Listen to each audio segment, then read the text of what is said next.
Ito mga guys, nangihingi na pang kape rito. Ayun, hihingi na pang kape. Ngayon, gagawin natin, bibigyan natin mismo ng kape.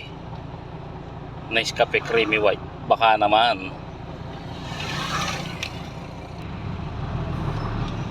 Saan yan nakalagay na pang kape?